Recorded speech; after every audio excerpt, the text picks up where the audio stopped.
Hello everyone welcome you all in your own channel learn everything. So ਅਸੀਂ ਕਰ ਰਹੇ ਸੀਗੇ ਵੇਵ ਆਪਟਿਕਸ। ਉਹਦੇ ਵਿੱਚ ਆਪਾਂ ਡਾਇਫ੍ਰੈਕਸ਼ਨ ਸ਼ੁਰੂ ਕੀਤਾ ਸੀਗਾ, ਜਿਹਦੇ ਵਿੱਚ ਆਪਾਂ ਫ੍ਰੈਸਨਲ ਹਾਈਗਨਸ ਦੀ ਥਿਊਰੀ ਜਿਹੜੀ ਆ ਅਬਾਊਟ ਦਾ ਫ੍ਰੈਕਸ਼ਨਲ ਡਾਇਫ੍ਰੈਕਸ਼ਨ ਉਹ ਵੀ ਸਟੱਡੀ ਕਰ ਲਈ ਸੀਗੀ, ਨਾਲ ਉਹਦੇ ਹਾਫ ਪੀਰੀਅਡ ਜ਼ੋਨ ਵੀ ਸਟੱਡੀ ਕਰ ਲਏ ਸੀਗੇ। ਸੋ ਇਸ ਵੀਡੀਓ ਦੇ ਵਿੱਚ ਆਪਾਂ ਦੇਖਦੇ ਹਾਂ fractional ਡਾਇਫ੍ਰੈਕਸ਼ਨ at the circular aperture, because ਇਹ ਵੀ ਸਿਲੇਬਸ ਦੇ ਵਿੱਚ ਮੈਂਸ਼ਨ ਆ। ਇੰਪੋਰਟੈਂਟ ਜਸਟ ਪੁਆਇੰਟਸ ਦੇਖਾਂਗੇ, ਬਹੁਤ ਜ਼ਿਆਦਾ ਈਜ਼ੀ ਹੈਗੀ ਆ, ਠੀਕ ਹੈ। ਸੋ ਥੋੜਾ ਪ੍ਰੀਵੀਅਸ ਵੀਡੀਓ ਜ਼ਰੂਰ ਦੇਖ ਲਿਓ, ਹਾਫ ਪੀਰੀਅਡ ਜ਼ੋਨ ਵਾਲੀ ਥੋੜੀ ਜਿਹੇ ਪੁਆਇੰਟਸ ਜਿਹੜੇ ਉਹਨਾਂ मैच करते हैं। सो इस करके मैं उन्होंने ज़्यादा इस वीडियो के हाईलाइट नहीं कराँगी। सो तुसी वो वीडियो जरूर देख लियो, क्लियर। इस तो पिछला जो पार्ट होएगा।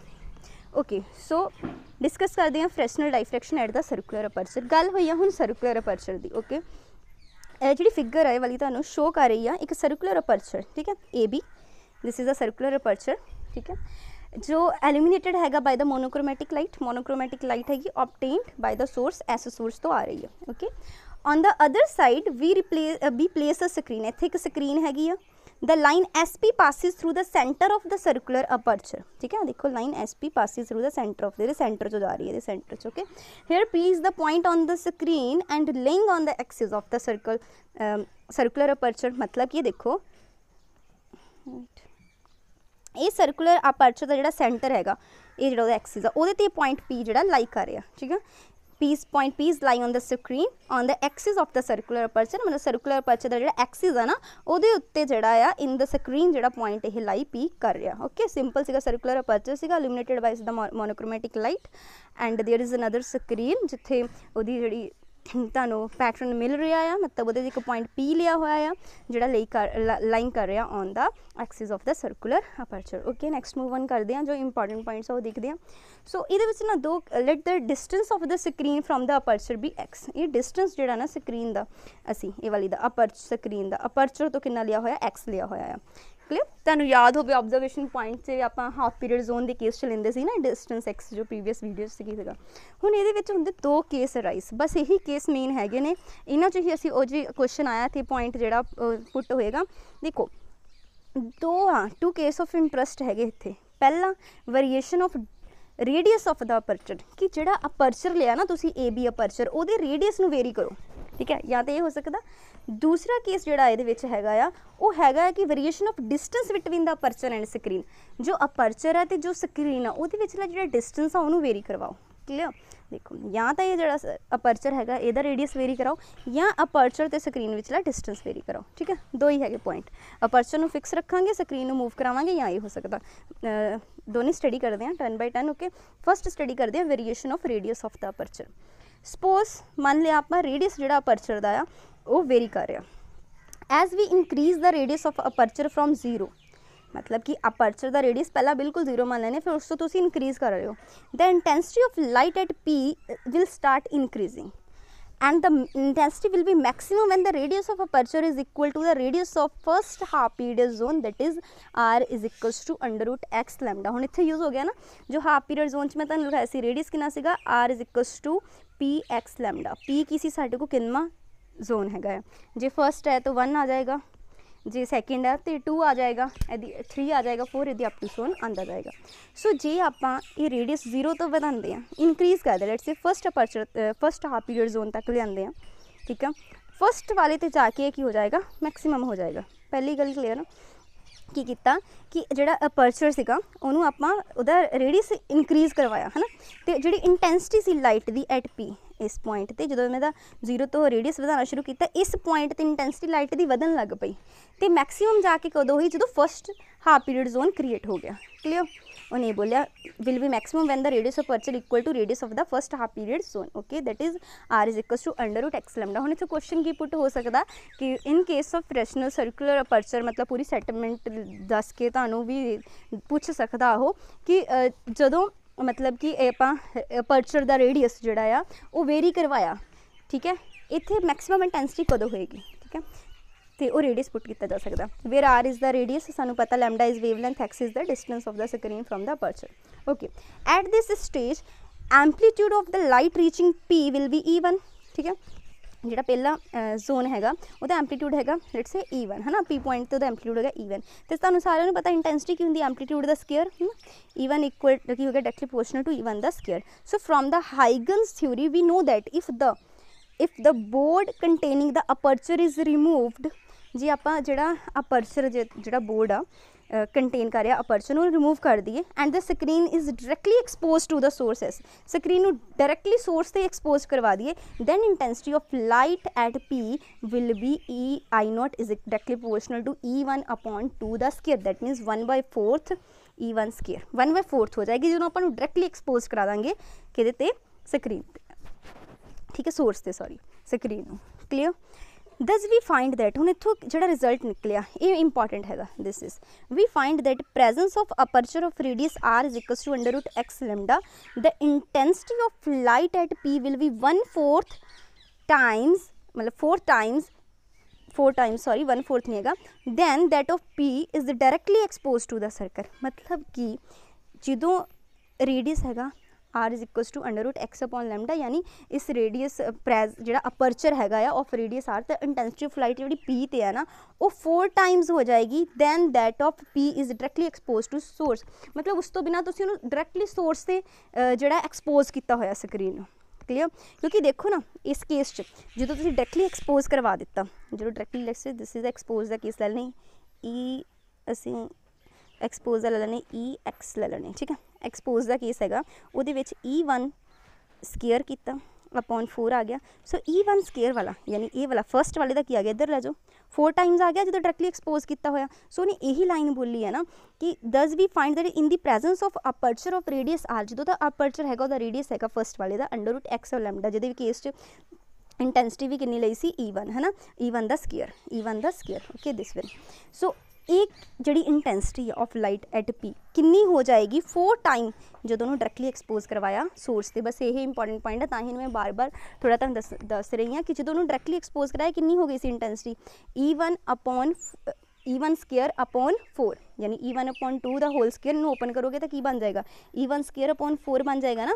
एक जो डायरैक्टली तुसीं उहनूं की कराया एक्सपोज करवाया ना, उत्ते एक्सपोज करवाया, तो E1 वाली किहड़ी सी जो रेडियस उन्होंने अपर्चर नूं उस बोर्ड पर रखा होया सीगा आपां ना, जिहड़ा फर्स्ट हाफ पीरियड जोन ते जो रेडियस हो गया सी under root X upon lambda है ना, डायरैक्ट एक्सपोज नहीं कराया सी। सो ये केस दे विच ओ जिहड़ी डायरैक्ट एक्सपोज आ जिन्होंने मैं 4 नाल मल्टीप्लाई कर देवां उहदे बराबर आ जाता कि नहीं। सो यही गल आ कि presence of aperture of radius R, जी रेडियस अपर्चर आर हैगा जिहदे केस दी इंटेंसिटी E1 स्केयर के बराबर सी, वो किहदे इक्वल टू हो जाएगी 4 times when it directly expose to the source, clear.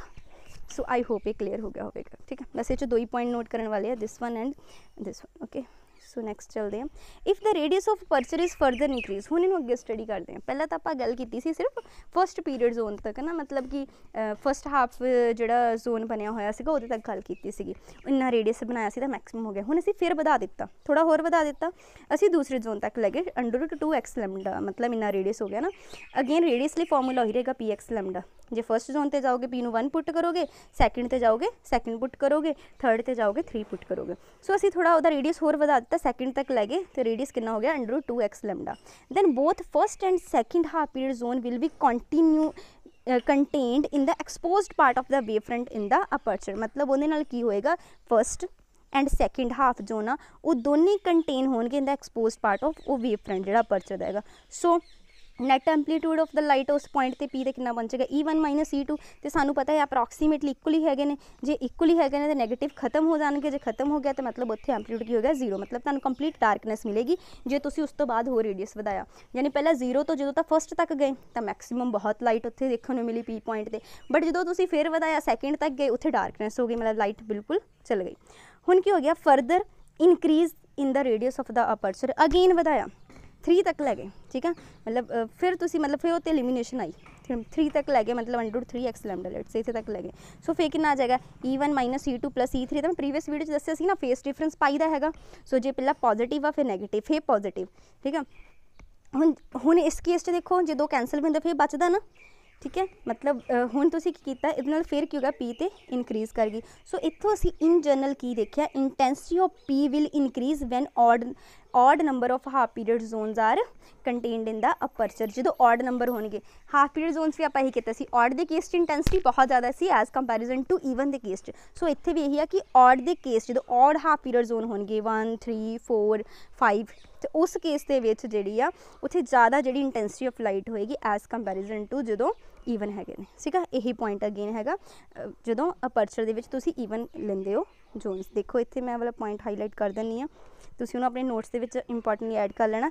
In general the intensity of light at P will increase when odd number of half period zone are contained in the aperture and will decrease when number of half period zone contained in the aperture is even। J even लोगे वो घटेगी intensity, दूसरे case की करेगी वो बढ़ेगी light की intensity. इस पॉइंट P ते जिहड़ा ये वाला पॉइंट P हैगा स्क्रीन ते दिस वन ये वाला पॉइंट P ठीक है, जो लाइट की इंटेंसिटी जे तुसी ये लेंदे हो 1 3 5 उस केस बढ़ेगी, जे ऑड लेंदे हो फिर घटेगी। कारण तुहानूं पता चल गया clear.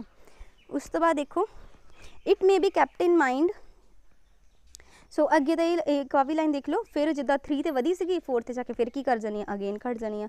So it may be kept in wide variation in the intensity of light at P will be appreciably when the number of half period zone contain the aperture is small. नाले small वाले case ही होएगा, मतलब उत्थे intensity of light जी तुहानूं उत्थे देखने को मिलेगी, उसकी वेरिएशन भी देखने को मिलेगी। So hence diffraction effect can be observed when aperture is small. ये बहुत ज़्यादा इंपॉर्टेंट पॉइंट है, इन्हूं नोट करना कि तुहानूं डाइफ्रैक्शन इफेक्ट ऑब्जर्व कदों होएगा जो अपर्चर की हैगा स्मॉल। पिछले भी आप डिस्कस किया सीगा ना थोड़ा जा कि बहुत ज़्यादा लार्ज केसिस दे विच उन्हें बहुत रिड्यूस हो जाना।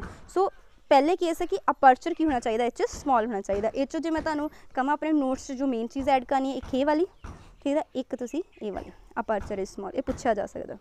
उस तो बाद हैगा हुण वेरीएशन देखते हैं of distance between the aperture and screen. जो अपर्चर से इधर स्क्रीन से जो पॉइंट P सीगा ना, इधर असीं अपर्चर ए भी लिया होया सीगा।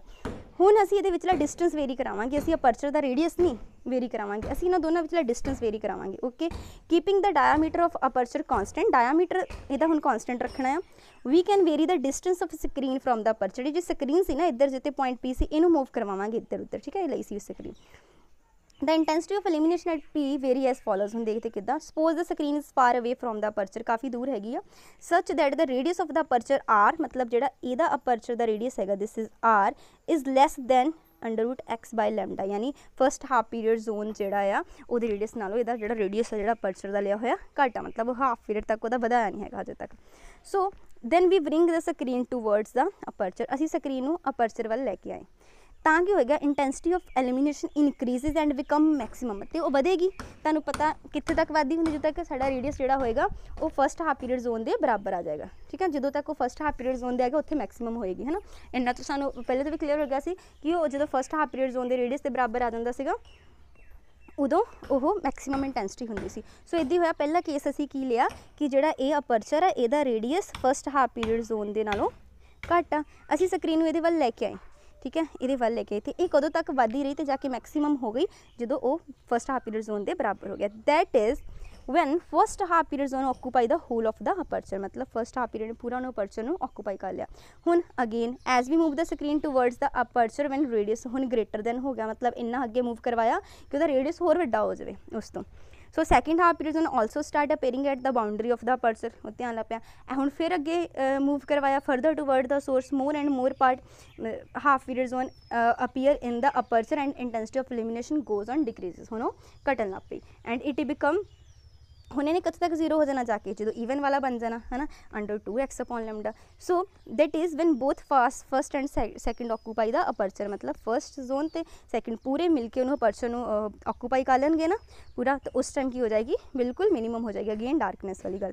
Further movement of screen towards the aperture फिर लेके जाओगे जो तीसरे तक जाएगी, जो तक 3x लैम्डा हुण फिर ऑड नंबर वाला हैगा वो फिर उत्थे इंटेंसिटी की हो जानी वध जानी इंक्रीज कर जानी। फिर तुसीं मूव करवाओगे फिर उन्हें की कर लेना मिनिमम फोर्थ वाले ते, मतलब ऑड वाले ते फिर अगेन मैक्सिमम हो जाना जो तक वह रेडियस ऑड वाले के बराबर आता है, तो जो ईवन वाला होना उन्हें मिनिमम हो जाना। सो मतलब इत्थे हो जाना कदी मैक्सिमम कदी minimum alternatively. So it may be noted ये भी की नोट किया गया it has the highest magnitude when the first half period zone occupy the aperture completely. The magnitude of intensity at the maximum at the maximum as we move further towards the aperture goes on decreases। फिर जाओगे उहदे वाल नूं ते घटेगी, इदां further on चलता रहेगा ठीक है।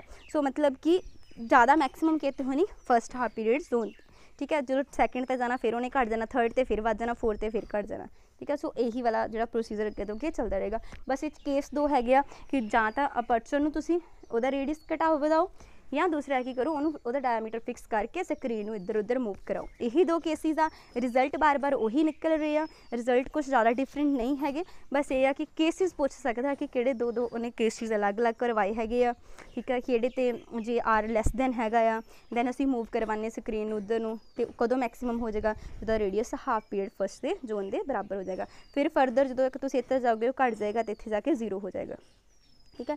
अगेन 3 वाले तो फिर उन्हें की हो जाना मैक्सिमम वैल्यू देनी है। क्लियर। सो लास्ट ने कह दिता the magnitude of intensity at the maximum as we move further toward the aperture goes on decreases. So that's is कुछ ज़्यादा औखा नहीं हैगा, इनू कर लेना। तो नोट्स 3-4 पॉइंट बननगे, नोट डाउन कर लेना। सो वीडियो पसंद है लाइक एंड कमेंट जरूर करो। Thanks for watching the video.